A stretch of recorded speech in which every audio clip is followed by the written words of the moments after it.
All right, last week I had the chance to walk around the PGA Show with Jake from Fully Equipped, golf.com. Jake, how are we doing today?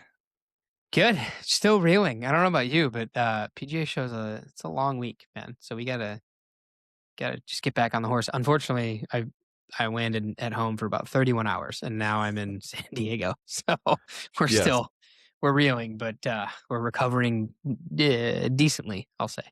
Good. Okay, so we got a lot to kind of break down and recap. We've done the Instagram post, and then I put up a big YouTube thing, and plenty of people have done that. But what we need is just kind of a chat about non-hype, like just normal people saying normal things about products. That's what we're going to have here. Love that. I love that.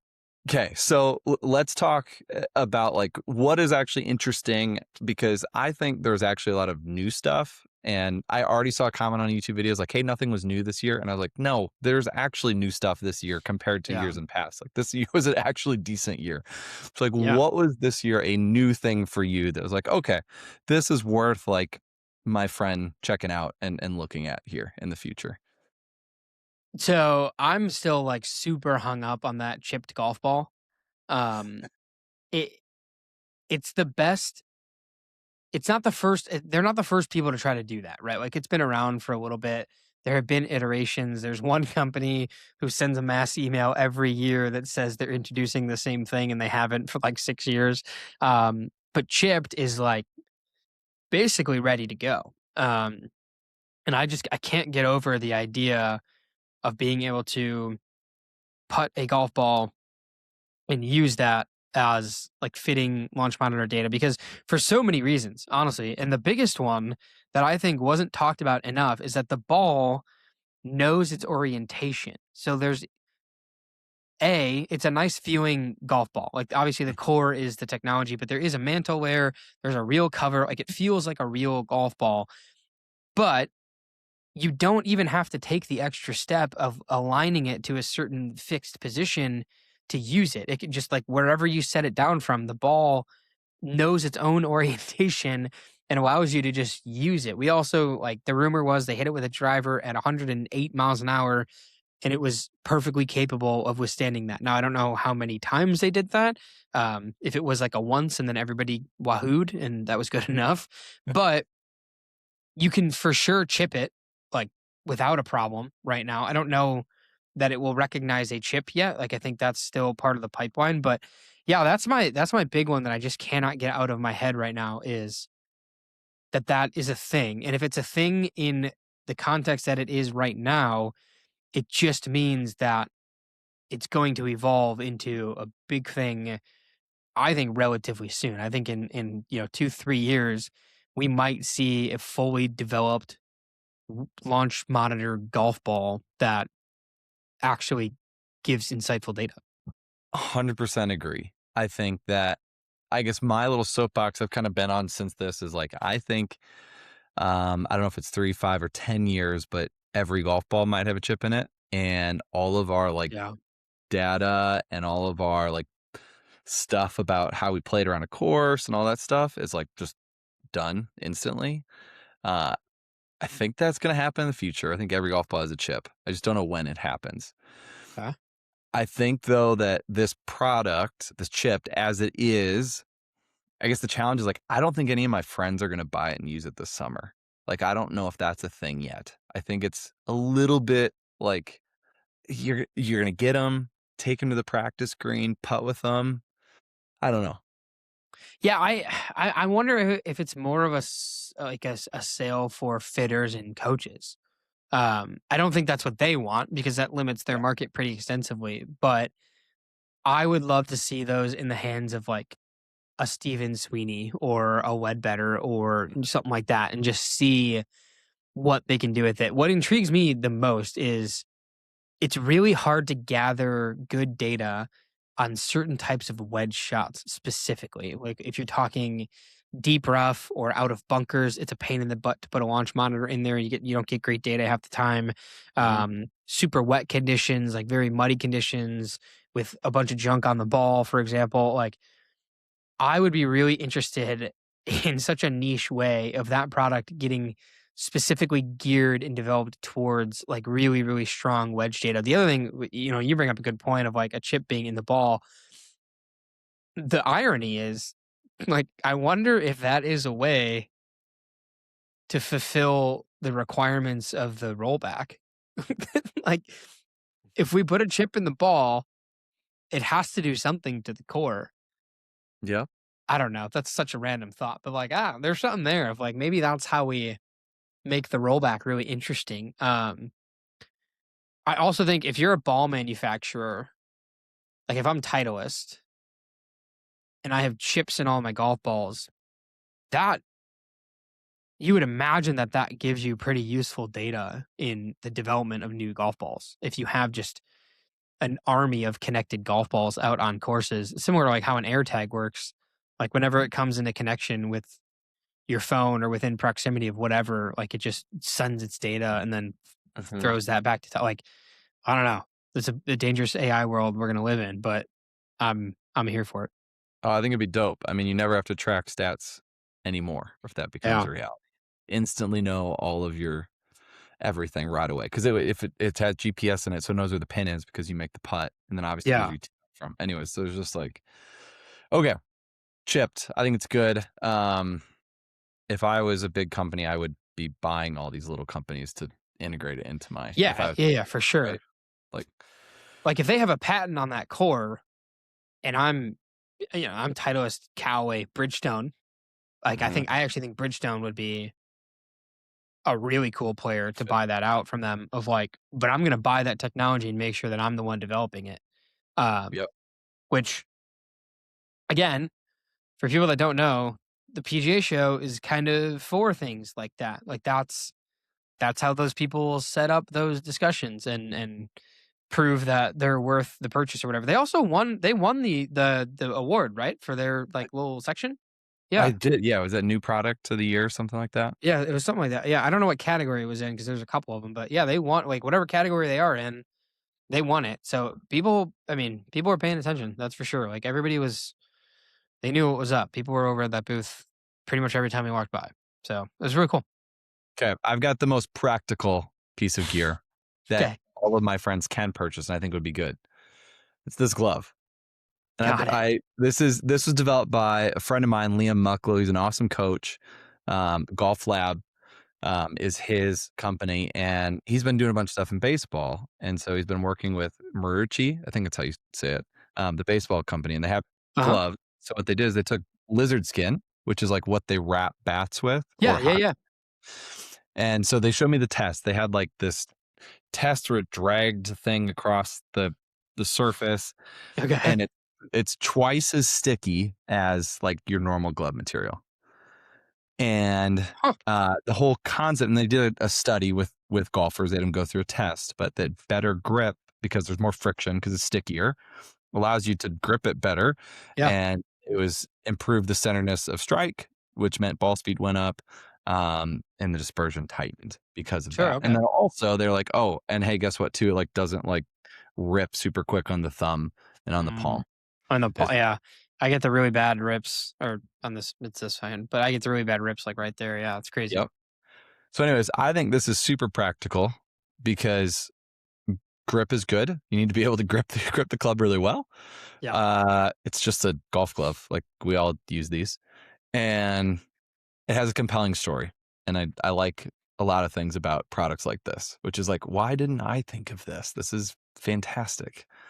Um, so, I anyways, agree. I'm a fan of this. Yeah. Speaking of why didn't I think of this, you and I have a video kind of going nuts right now, and that is on a simulator tee where they cut a flat side on it. um, could have done that a Yep, decade ago, you know? sure could have. Yeah, you and I would be sitting on our money instead of running around PGA show with cameras like madmen. Uh, for those of you that don't know what we're talking about, Pride Sports is coming out with a simulator specific tee. It's a play off of like the dome or cage style tees. They put one of their performance heads on it, so it's the same head you would play outside. But the whole point is that they have done studies and they're still working on studies. I'm trying to be a part of that. Actually, I think you and I both are in person of that, like that final study that they do. But like it just makes a lot of sense that the surface area of a driver specifically would 100% have the chance to impact the tee material before it impacts the ball, which will make the ball pop up, which means that you're going to be high on the face with low spin frequently on a launch monitor.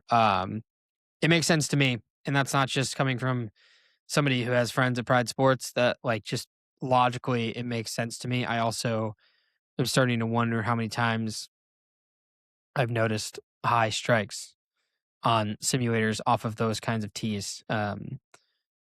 So yeah, that's just a real easy one. And I still think you and I both said they should be charging more, because it's you get 7 different sizes of tees in one package with a little carrying bag for under $20. Uh, I mean, so if you're a simulator house or like somebody that hosts leagues and you have 8 bays for less than $200, you've got 7 sizes of tees in every single one of your bays for league night. Like that's, I don't know. It seems like a no brainer to me, but we gotta be a part of that test and hold them accountable for it. That's for sure. Let's do it. Okay.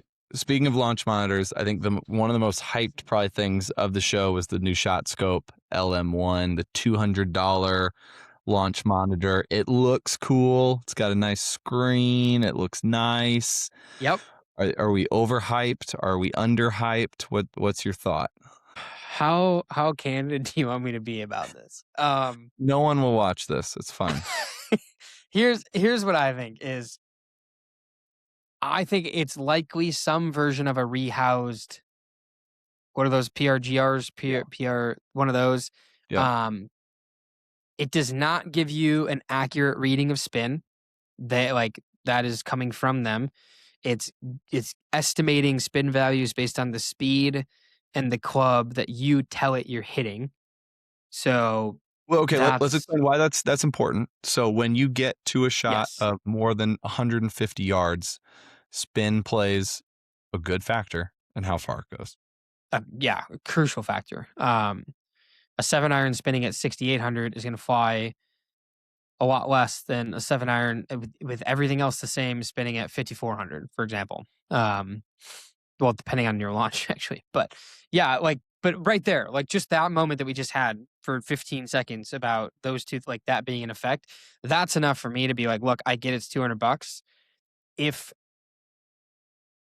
all you're looking for is club head and ball speed, probably not so much club head, but like just ball speed, there are things that you can infer with ball speed. There are things that you can do with ball speed.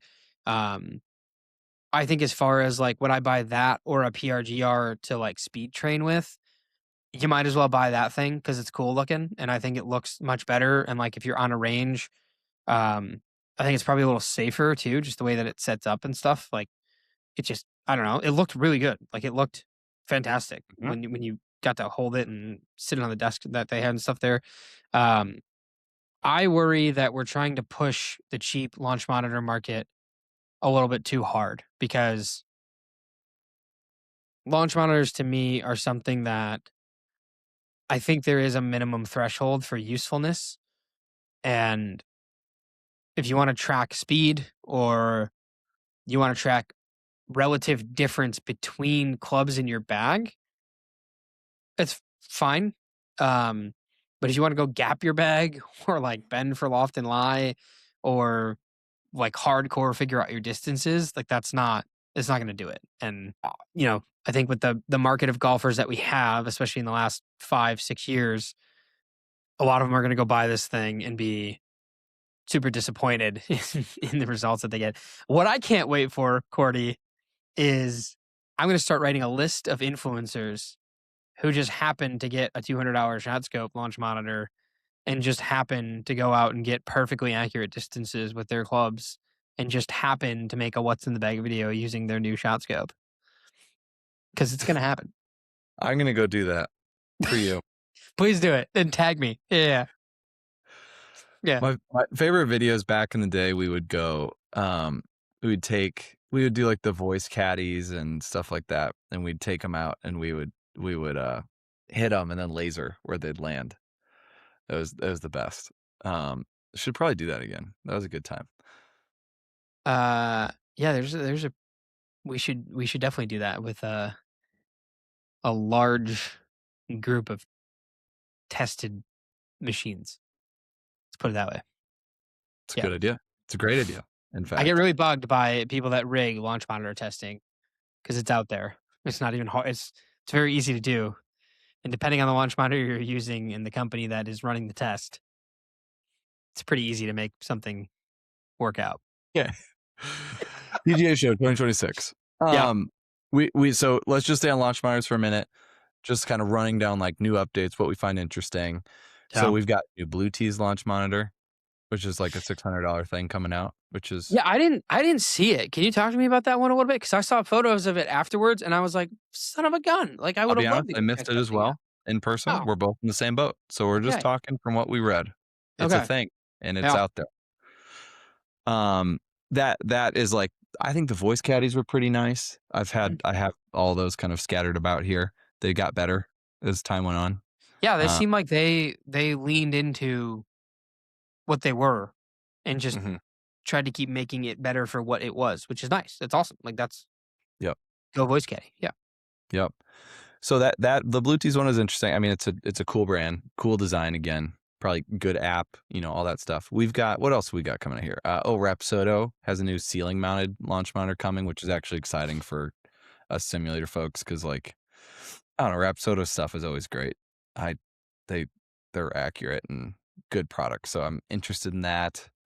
Um, what else? The Square Golf The Omni. square I was gonna say the square one, yeah, that was the one that, like, got me the most of, like, okay, quadrascopic, Mhm. screen on, $1,600, no subscription fees. Like, I think a lot of if people you're might buy that. yeah, like, if you're a range rack kinda person, like, that to me, that's perfect. I don't know exactly that I'd throw one of those in, like, a home sim, but I don't think that's necessarily, like, the target for that. I think that they want more people that just, like, want the data and are gonna go actually use it, and you can use it outside. You could use it off the Mhm. grass. There was no issues with that. So yeah, that was one of the cooler ones. I mean, you gotta assume that I mean, that has to be accurate based on the spec sheet. Like, it It has to ha be pretty good. yeah, I would be really surprised if it wasn't. Yeah. Um, I also tell people too, like when you're looking at launch monitors, again, this is where I think there's a minimum value. I think that hits the threshold for that of like Mm.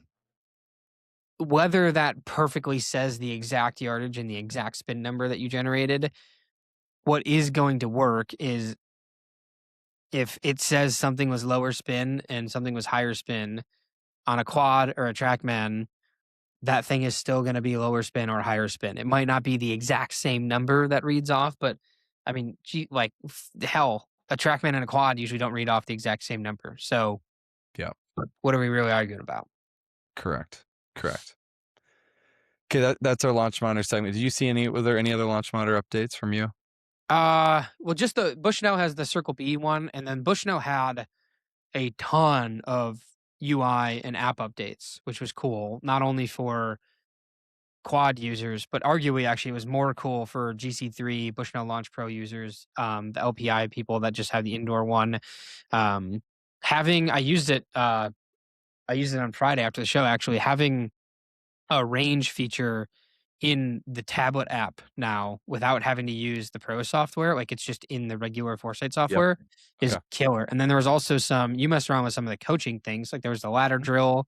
Mhm. They've got some putting stuff. They've got some other wedge stuff. They've got some distance control stuff. So I think that team over there is becoming really good at understanding consumer usability of their products rather than just trying to sell quads to fitters because the GC3 unit and the Bushnell unit are both really, really good units that give you Mhm.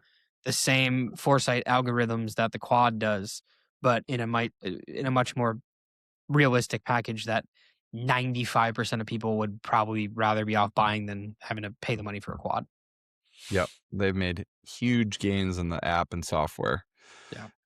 over the last year. It Yeah. is very noticeable. I So would would I would like like a new desktop app. I'll say that. And they know that. I yeah, would like a new FSX studio. But for now, the app is fantastic. they're making progress there. Okay. Oh, here's another launch pad. This is so nerdy, but I'm just gonna say it anyways because I think it was kind of cool, and maybe I'm missing something. But okay, so TrackMan rolled out 3D, so you Yeah, can yeah, do yeah. 3D in the TrackMan. Yep. Here's why that's interesting. There's tons of 3D, right? So like, why would I care? Yeah. Um, is they have the IO program, right? So it knows where you aim and makes aim really easy when you have that. Now, when you combine that with the 3D, you can get all of these interesting things about like how you're aimed, how your body's lined up. And so like I just popped in there with a buddy, Justin Kraft, Crafty Golf. Great coach, so fun to hang out with. And we are just like looking at setup, and it's cool how it like breaks everything down separately. And it's like, here's how this is aimed, you're open on this, closed on this, open Yeah. on that, And so like I thought it was really cool from a practical standpoint. If I could go like if I was working on my technique, then I could work with that and like quickly even look at my setup and see, okay, ball position, like, oh God, it's changing every single time, Yeah. and like see that and like stance width. It's like can I keep this within half an inch of, where I'm so like Yeah. that was I actually see if I had if Crafty's studio was close to me and I was practicing there all the time, I would use the heck out of that on setup and all that kind of stuff all the time. So that was like a very like obviously not many folks have a whole TrackMan studio in their house. So but if you're able to go practice at one and your coach has one or like you remember at a studio with one, then Yeah. that is going to be so cool. My question when I saw that, is you and I both have a lot of SkyTrack experience. Mhm. How you just answered it, I think, actually, but like how much different is it than OptiMotion? Like, would you say it's night and day? Like they're not really the same thing. They just kind of look like it. Like, is it a step up? What's the comparison there? Because I think a lot of people know what OptiMotion is, either because they've been into a golf tech or they just use the app or whatever the case may be. They've seen it Yep. on TV now. You see it. But yeah, that was my first question. Is like, what's the difference between the TrackMan thing and OptiMotion? Super similar. OptiMotion will be very, very similar. It Okay. just wouldn't know your exact aim like TrackMan would. And they just That and that's the benefit of the top down. that's my understanding. Yeah, from Huh. the IO portion of Very that. cool. Yeah. But yes, measuring same kind of stuff and doing the same kind of things with OptiMotion. Um, yeah, I just think about sometimes with this stuff with the practicalities of like being an actual user of this stuff. Yeah. And like sometimes it's just like if I can roll in and everything's like ready to Just go. working. Yeah. Um, it's it's kind of killer. So I thought that was cool. I know it's not for everybody, but like that was when we popped in there and looked at that, I was like, okay, Yeah. interested. Like this is a good update. This is a Well, good and update. again, like that's another thing that isn't being shown at the show for influencers or general consumer. Like that's being shown for PGA pros because they're trying to Yeah. get PGA pros to use TrackMans. So they're trying to give them another benefit to why they should buy a TrackMan or put a TrackMan in their studio or whatever. Um, as we just go back to the actual purpose of the show, it's for business. It's not for Mhm. us yahoos to go around shooting videos on. It is. We stand in the middle of the hallways and Yeah. we expect people to walk around us. Yes, That is absolutely. our only goal. Yeah, as inconveniently as I can place myself is my rule when I'm out there. I did Yeah. have a friend offer to come as security next year and just kind of block traffic. So that offer's on the table. We'll see what happens. Just tell him to just bring 2 cones, and he can walk around with the cones all show, and then as soon as we set up, he just cones, and that'll really get Yep. people going. That'll rile them up. Okay, I got another practical thing. Okay. The Putt View app. Did you ever try on their goggles when they had them? I tried the goggles once, I was outside somewhere actually. Yes. I It's can't very remember where I cool, was. right? Like it's Yeah, it fun was to do. sweet. Yeah, Yeah, it's awesome. but you never did it again, and no one Correct. has. Yeah. Yeah. So they made it into an app. So all you got to do is you go with your phone, you scan the ground, it does the LiDAR thing, and Oh, then it'll read the putt for you and it'll show you the line you need to aim on with like, hey, put your little like tees here and you can set up what? a practice station. I mean, how I'm interpreting it, how I would use it is I would Yeah. practice reading greens with it, right? I would set up some training stations and do that. You're not taking on the course, although people have been commenting that on a post that I did. But um, Screw that, no, I'm gonna go map out every hole at my home course and figure out all these stupid putts that kick my butt when I play my home course. I'm gonna go find them and I'm gonna LiDAR. That That's a too. that's a great idea, actually. That sounds like a scouting tool to me. Like club championship, Maybe it here is. we come. Yeah. Damn. No, so I did a little video on that. That was cool tech because it was a practical application of those AR goggles that everyone can use. So Is that how the goggles work? Is it LiDAR? I have no idea. Is LiDAR the right word that am I Yeah, yeah, supposed yeah, to use because LiDAR? that's like Okay. it basically just projects like IR sensors Yeah. until it finds the shape of the ground and then just projects it back and then there's a bunch of math and stuff. But like interesting. I always wondered. I was like, how the hell does this thing work? Like, it doesn't know where I'm at. What are we doing here? But it worked great. Here you go. I'm gonna Huh. show a screen recording on my phone. Yeah. Let's zoom ahead. Okay, so it finds this is a heck of a podcast. We're He's showing just making it screen up. Yeah. recording on my phone. Wow. So yeah, it's kind of reading. Oh, come on. Reading the green. You can see the slope and then the line where you're supposed to aim it. So, um, I yeah, wonder how that would handle grain. Like, like in Florida when you have would some like really rough grain, like the break and the grain can kind of offset each other I sometimes. mean, there's no way it could see that. There can't be. I wonder. Let's break it. I like that idea. Anyways, Yeah. that's something I'm excited to like go use. I'd like to go Yeah. try that. That'd be I, fun. I seriously like I want to get it and go map out all the holes in my home course and just write them in my little book. Like, hey, here's this putt. It's gonna screw you later, but not anymore. We've got a lot of those in my home course. Like there's some dicey putts on our course that literally you go out there and you ask 8 guys who've been members for a decade and you'll get 8 different answers on what that putt's gonna do. It's wild. So if there's a piece of technology that can give me a leg up on that, I'm gonna take it and I'm gonna use it. I love that. That's a good call out. Okay. And what else for you? What else? Give me another booth that was interesting that you would tell some about when they ask you what was cool. Pause. Um, PRG is doing some really stuff, but that's not super exciting. Like they're an accessories and head cover company. Putt Buddies is doing some fun stuff too. I like Dude, I silly saw little that. Was stuff that the like that. crazy enamel like Yeah, markers and like stuff? they can make cartoon characters into divot tools with just about anything, pretty much, including like photos that you send. Like Hmm. maybe there's gonna be a bunch of Jake Morrow and Cordy Walker divot tools Yes, coming out. um, absolutely. Turn us into cartoons and throw us on some divot tools, I like uh, that. or ball mark repair tools. Uh, the Miles C thing was cool because I hadn't seen it before. I don't think it's like brand new news. The one thing I don't know if you saw it while we were there. Did you see the speaker? Because the speaker to me was actually more like of a cool idea than the rangefinder was. Um, Tell us so about it.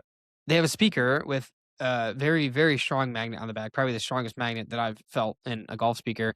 But then the front side of it, where your screen was, like with the GPS distances, it was this.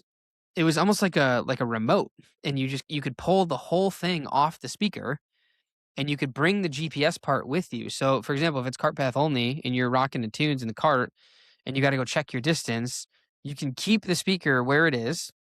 You can just take the GPS part off the speaker, go walk to your ball, and have your distance there right for you. I thought that was just a really like it wasn't an overly complicated idea. I think it was just a nice simple idea that somebody was like, "Hey, like we could do this," and they just did it. Like it was just one of those kind of snap decisions of this just makes sense, so let's do it. And then obviously their rangefinder was cool. Uh, the other one, I don't know how much I can necessarily talk about it. Is I had a very interesting meeting with Arcos. Um, to not get my they didn't have an official booth, so I'm not sure what their staff was that was like publicly able to talk about. I will say that if you're somebody who has not taken the dive into game tracking things because there are physical items on your clubs, there will very soon be a solution for that. Did I say Not that? like Did I say that vaguely enough? non-physical items on your club, Well, maybe it just won't be anything on your club. and there won't be any game tracking. No, but there will be game tracking. Oh, I see. Okay. Okay. That was That was perfect. That was as that was vague as I good. wanted it to be. So there we go. But no, Arcos, really cool stuff coming. I'll just say it that way. Breaking Um, news. trying to think. And then honestly, for me, dude, like we got to talk about clubs a little bit. I know that that's not like the sexy part of PGA show, but Because you already 2026. released all that info. Yeah, You've but already had it. It's already been out. You've I already know, but like it's so cool. Like the all the 2026 stuff is just so like set. Like I just really really like it. So I had to give it a shout. The ping driver is really really cool. Wilson's throwing some stuff at us this week. The new Hey, I bridge stroke covered some ball. gear stuff. I covered some gear stuff. I love the ping guys because they're a bunch of researchers. So I go The talk to Paul Wood. Did you see the white putter with the IQ tech on it? yeah. Oh yeah, Sick. It's yeah. the quiet eye research, and I hmm was in their lab. I put the glasses on, and it's great. I do believe quiet eye is a thing, and so that was fun to see them come out with that. I do too. It's a very cool.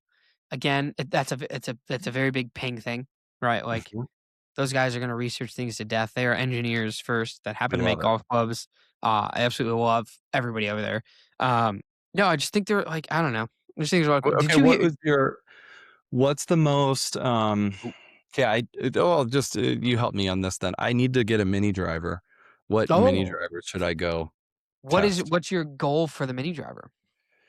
I would Like, what do like you want for it it to do? to well, I just need to go shorter than a driver, and I'd like to not top it like I do my 3 wood. Uh, what's your driver going nowadays? I mean about 3 I'd carry it like between 290 to 300. I think you're hitting it further than that. It maybe. Well, it's Yeah. like game, like 115. If I'm cruising 115, 117, we're chilling. Okay. So you're like, let's call it 300. So do you need a mini driver that will go 260 or you want a mini driver that goes 280? Mm, probably like 280 or shorter. No Okay. farther. So my favorite two, I'll give you two.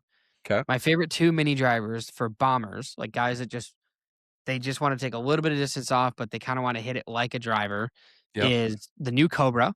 It's very, very good. Okay. Or the TaylorMade R7 Quad. Okay. Um, those two are the ball comes out as if you're hitting a driver, and Hmm. they are dedicated. Just throw a heavier shaft in it, cut it a little short, maybe put some weight in the back of those instead of the front, and just send it. Um, if you're like me, I wanted to take more distance off. At home, I frequently run into there being like a creek at 265. Mhm. And I can't necessarily hit it over that creek reliably, but I can Yeah. definitely hit it into that creek reliably. So hitting a ball hitting a ball 280 is probably still in that creek or that river or that hazard or whatever, but hitting a ball 250 and not rolling into the creek is a really, really cool skill. So I built my mini driver with the Callaway Elite Mini because it spins a little bit more, it Mm. floats a little bit more, so it doesn't roll out as much, and I can work it a little bit better than the other ones. But if my goal, I had a couple days last year where I just gave up on my driver and I brought an R7 quad to just hit bombs at my home course that were just laser beams, which was super, super fun. And then the third person is the person who still wants to be able to hit it off the deck. The Yep. definitive answer for that one is the Titleist GT280. It's less of a mini driver and more of a mega wood, I call it.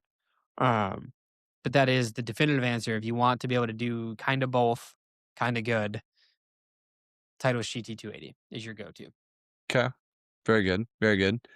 Um, you also informed me at the show that you believe the Cobra Optum LS, Uh huh. more letters. Nope, Um, that's it. You got it. Yeah, yeah, okay, okay. Is the yeah. most forgiving LS model out there.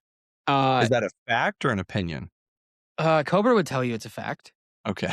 Um, That's I good. would, That's something to really put your hat on yeah. there and just Yes, say, there "Yep." you go.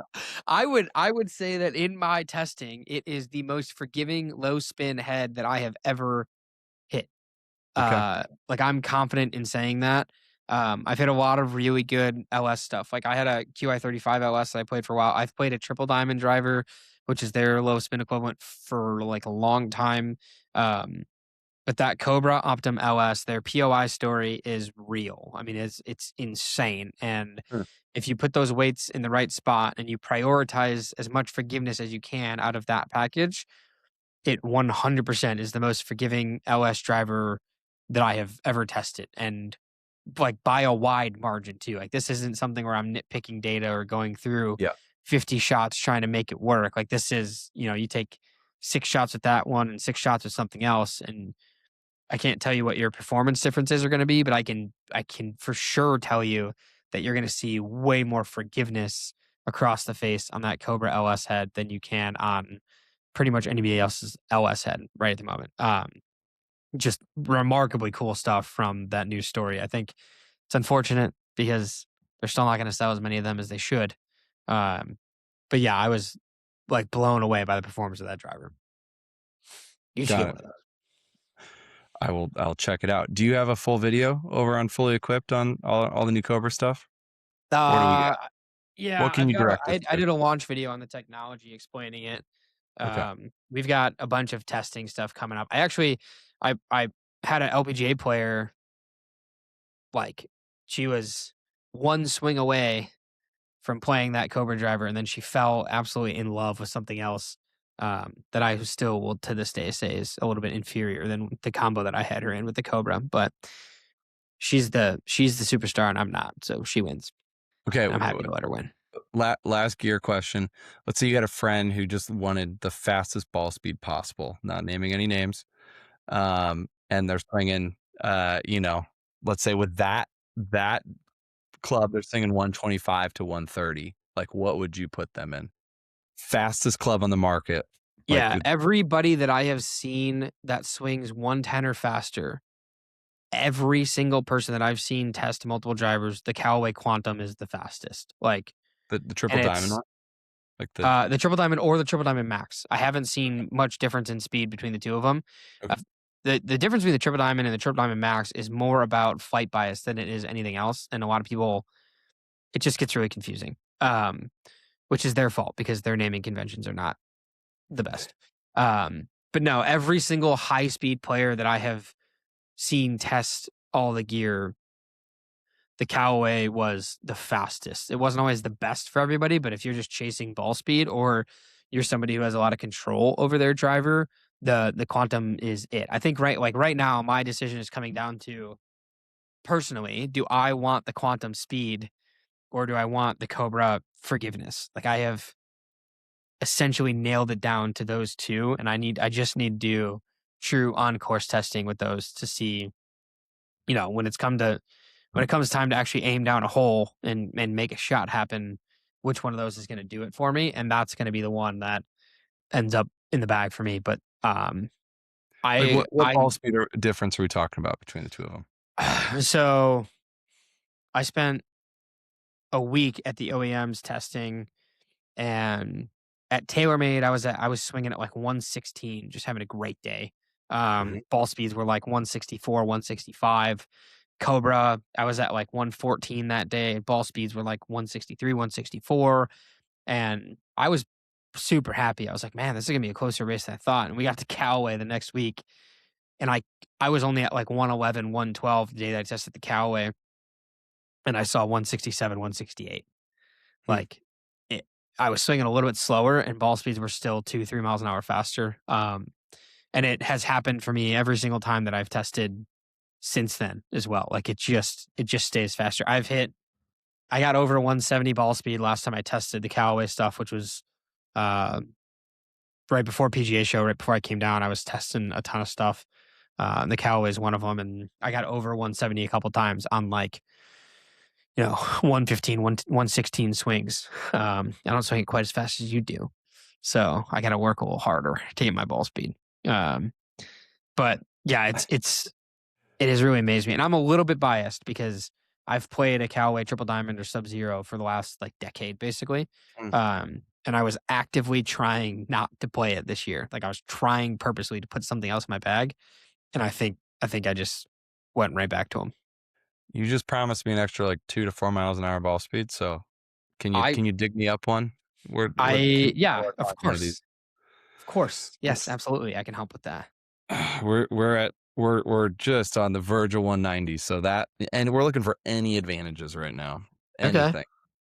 Um, What are you swinging at when you're trying to hit the 190? Are you like 120, 125? it depends on the launch monitor. Like I was at with Eddie Fernandez. He's a long drive guy in Orlando. Yep. I stopped by day after show. Was on a Okay. TrackMan and it was up at like 124, 125. Got up to 184, 185 ball speed. At home here on the SkyTrack, if I'm doing my stuff, I've gotten up to like I can get above 125. I got 130 a couple times. Got 188 ball speed. So Bam. it's a Yeah, I lot of mean work. It is so much work. at 190, you need to be at least at 125 and you have to hit the center of the vase. It's not So, easy. no, it's not easy to swing at 125 in the first place. Like that's just makes my back hurt. That's what that does. I've been dying to get back to like cruising at like 120 because I was, believe it or not, at one point in my life, I was like 120 on the golf course. Uh, and Okay. I'm not a big guy, so I'm trying to get back there, but we got to do a lot of work to get You there. got to stop traveling is the main thing. Yeah, no kidding. I got to have 2 seconds to be able to swing a club fast. Okay, all right. Well, I've got a goal now. What shaft are you using? Let's hold on. Let's like this is a perfect segue. Let's talk Sure, there about you go. TPT. Let's talk about TPT a little bit Let's do because it. I'm sure that's probably what's in your driver. Yeah. Um, And we also yes. saw some sick putter shafts. Oh, look at this guy with his. What are you, a NASCAR driver? Sponsored over there? Ridiculous. Yeah, no, I play the 17 low, 46 inch. 17 I got low. that, or we got a 16 high over here. Or no, it's a 16 low. Cut down to 40, 45. So yeah, no, it's great. I mean, the nitro range is great. This is Oh, a, you know, I am biased here. Would like to yeah, just for the it's all record right. shout that out. But You're allowed to be. the new putter shafts are a cool story. I mean, it's right up your alley. Super cool. It's Yeah. so have you ever heard of like multiple putter shafts to change the feel of a putter before? Because I haven't. This is the first Feel time I've ever heard. feel yes. Sound no. Okay. I think that was the big difference is like, if you take a D amount of 105 and a D amount of 130, they're gonna feel very different, but you're not gonna get a different sound off the face between those Mm, 2. It's just not gonna happen. Um, but it'll change the feel in your hands and through the stroke and stuff. Um, but the audio, the audible difference on the TPT stuff was insane. I mean, this is in a super crowded area where we're mhm. getting literally crossed into by people, which you guys saw on camera. And 8 feet away, you could hear the difference in striking the same insert with a 50 and a 70. Like I'm not kidding. I mean, I said it on that video. I genuinely having the 70 would actually make me think about playing a white hot insert because the roll is amazing, the feel is amazing, but the sound stinks. I don't like that it gets mushy and dull and dead. I want the little click Yeah. off the face like a milled putter. Um, so no, I'm gonna get my hands on some and I'm gonna test it Yeah. more. But like, what a cool thing! I thought it was awesome. Yeah. Well, I mean, so it's like John Sinclair. So he's a top 50 coach, is a legend. Everybody goes to him in like 3D, and he's just kind of like he can't help but figure stuff out. It's what he does. Love that. And so he figured out with these shafts that so they have really low torque, which is the twisting aspect, which you want low torque on a putter shaft.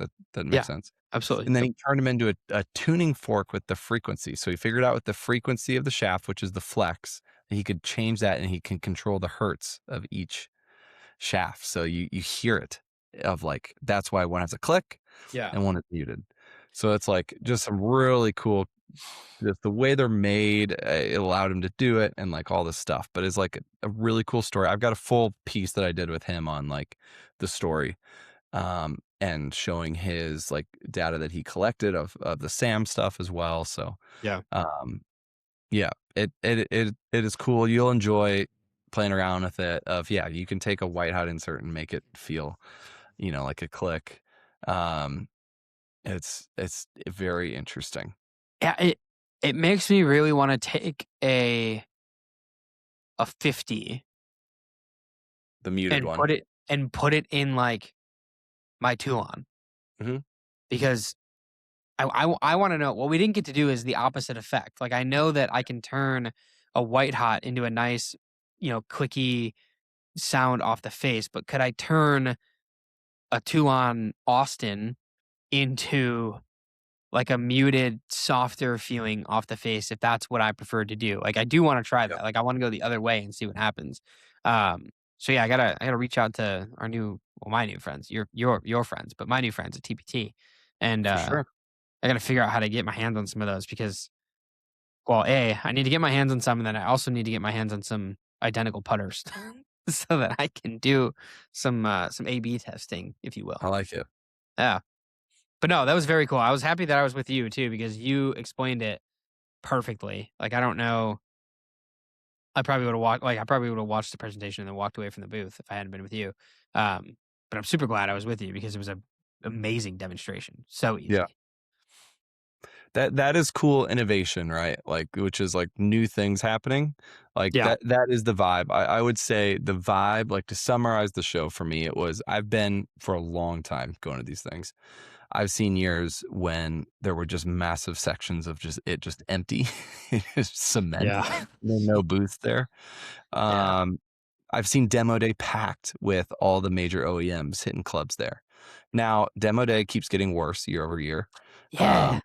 Because the OEMs don't want to do anything, which is fine. I mean, whatever. Um, but the convention center busier than ever, like more Yeah. booths out in the lobby. We're everywhere. We're just putting people, we're putting booths, Yeah. all kinds of stuff. Um, and it was like there were tons of people. It was crazy. I don't know the state of golf. Good place, business, good place. Like what the energy. It's our outlook for the year of things. It seems positive. I don't know if this is a reflection of like right now or if it's like a trailing 12 where this is like the Yeah. energy where it was 12 months ago, but like Yeah. um it was good. It was like probably the best show I've ever been to. Like just like busyness and like industry's good. Everyone's happy kind of vibe. Yeah. It was fun. I wish like it sounds so egomaniacal, but like there's so many people that I would walk by and I'd be like, "Oh my god, I haven't seen you in like 8 months," and then you're like, "I would love to talk to you, but I gotta go. Bye." And it's just one of those things where like I wish I could almost like just set aside like a 45-minute time slot and just be like, "Look, anybody that I haven't seen in the last 6 months, just please come say hi for a little bit. Let's hang out just for because that's part of the show for me too, is always like I get to see international friends. I made some new international friends this year, which was really fun.